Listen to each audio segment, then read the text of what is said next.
Hi everybody, this is KillRed40, and today I'm going to talk about a game called One Day for Ched. I found this game just kind of perusing around the Steam shop, and it said it was like an old school shooter, so I decided to try it. The game starts off with Ched being drunk, and he has a lot of problems, or so the game tells us. We don't quite know what the problems are, but he's got them. And he wants to kill someone that he describes as a hippie guy. I don't know what the fuck is going on, and honestly, I'm not sure if the developer knew what was going on at this point. The game is just very odd and strange. It has this kind of comic book type quality to it that looks sort of like Borderlands, and it's a first person shooter that is just ridiculously difficult. It's very edgy too. You can see this from like the main menu. Everything just looks very edgy and prickly, something that's from like the early 2000s or late 90s. So after this drunken stupor, I'm very drunk.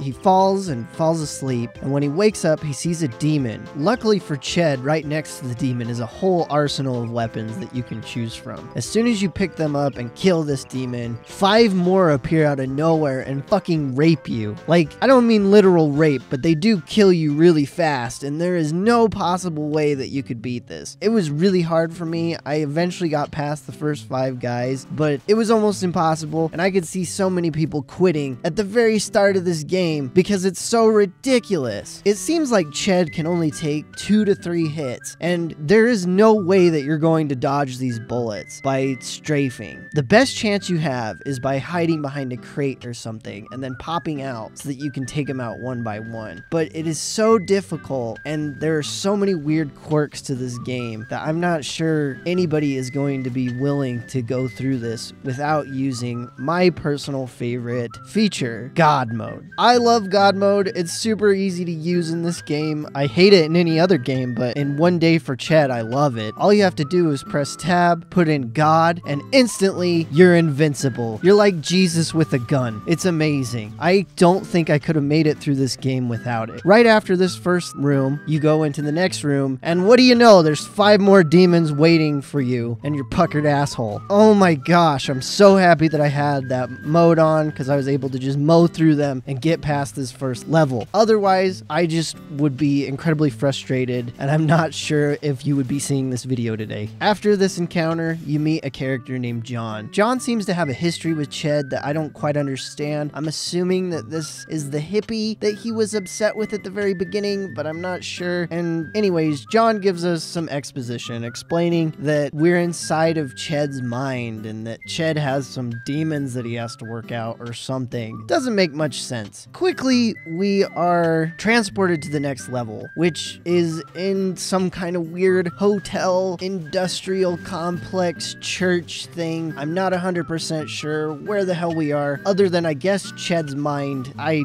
don't get it. Ched often gets trapped on geometry, I noticed, where sometimes you'll be trying to get through a door, or you're trying to get past some pulpits, and he'll just get trapped on it for like a split second. This could be incredibly frustrating, especially if you're not playing on God Mode, and one hit will kill you. I was not a huge fan of all of that. I remember my first playthrough of this game. In this level, it crashed. The game just completely shut off, and I had to restart the game. Very upsetting, not very good. After this level, John explains the creatures you are killing are just different faces of Ched's soul, which makes absolutely no sense. If you look at this first boss, it's like this weird angel thing that shoots from maybe its penis at Ched. I'm not quite sure what this is supposed to resemble. Is it supposed to be lust? Is it supposed to be just... I don't know exactly. It doesn't look like anything to me. It doesn't look like Ched. It doesn't look like it could represent some kind of sin or transgression. It makes absolutely no sense. The next chapter is chapter 3. Ched makes an astute observation that the room is dirty. This room is kinda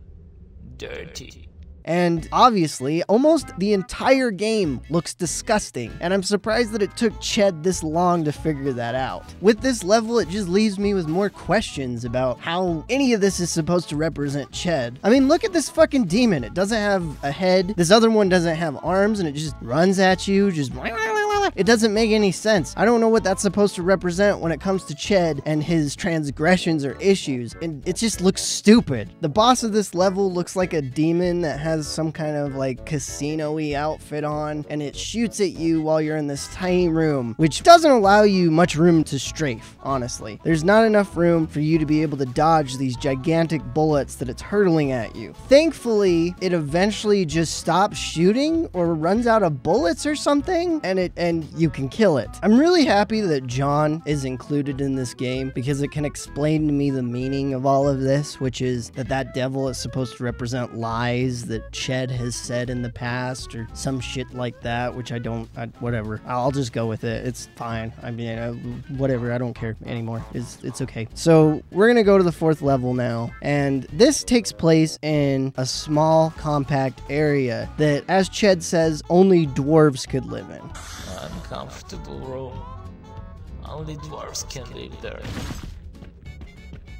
Alright, Ched, you need to calm down there, buddy. Dwarves are just like people, just like us. And, you know, maybe a big guy could live in a place like this too. You don't know. Maybe some people like to be cramped. I'm not sure. I'm not sure, Ched. Anyways, this part is really weird, really strange. You have to crawl through a bunch of tiny corridors, and sometimes you hear the sound of people gargling mayonnaise in the next room.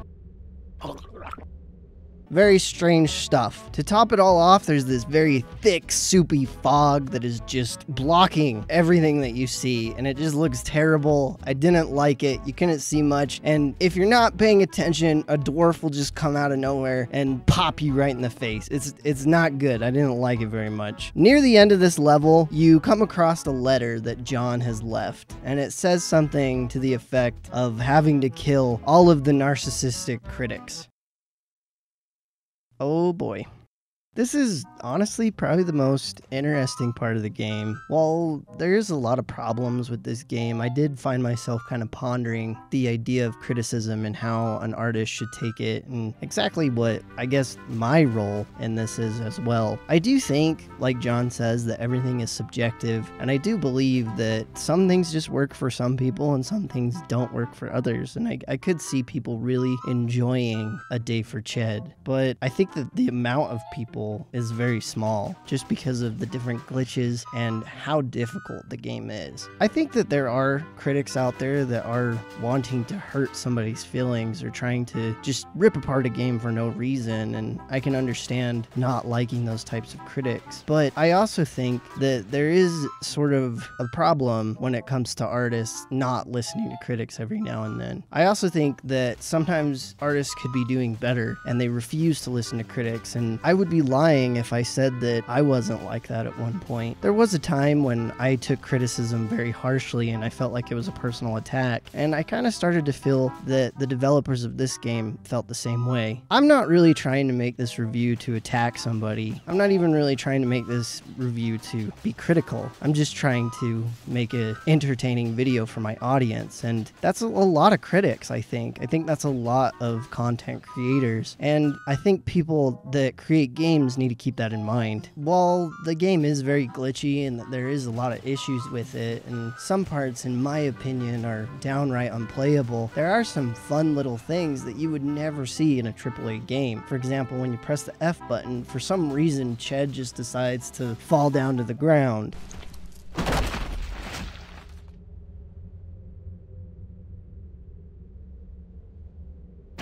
There's another point when I had a dead body stuck in the ground and I kept shooting it and it was just bouncing around the room. This filled me with a lot of joy, not necessarily because I was laughing at the developer that I really hated the game or that I thought that it was incredibly stupid, but it was just odd and obscure and just something that you wouldn't see in other games except for something as low budget as this. I can tell that this game was made with passion. Whether or not it's good is subjective and really just a matter of public opinion. Now, how much that matters to you is kind of your own decision. But personally, I did find a little bit of merit in this game, even though a lot of people were saying it was trash online. Chapter 5 finally ends with you just killing the worst people in the world, and you just go about destroying everything. There is this weird like water that can hurt you, and personally I wouldn't have added that, and I didn't really like that part. And at the very end, the final boss spawns behind you and probably would kill you with one hit. Thanks to my god mode, it didn't. Eventually, you just end up with Ched waking up from his drunken slumber, and he just wanders out into the road, gets hit by a car, and dies. And this is where the developer kind of inserts a thing that says, don't be a piece of shit like Ched, or you deserve to die. Really strange, and I didn't quite understand what the reasoning for this message was. But all in all, I'm kind of happy that I played this game. I don't think I would recommend it to anybody, but it was an experience, and I'm not sure that I would really trade that for anything. I just enjoy playing games, finding experiences that I would never find anywhere else, and that's about it. That's about it for this video. This is COG, signing out.